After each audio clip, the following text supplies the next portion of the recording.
हो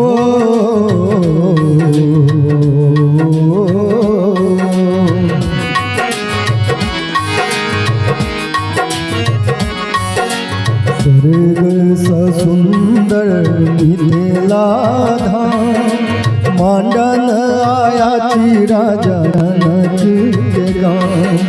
स्वर्ग सा सुंदर मिथिला धाम, मांडन आया थी राजा जनक के गाँव। जाहिठा मुगना बनला महादेव विद्यापति के गान यो।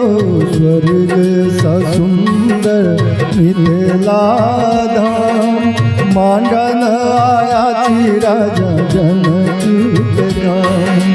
स्वर्ग सा सुंदर मिथिला धाम, मांडन आया थी राजा जनक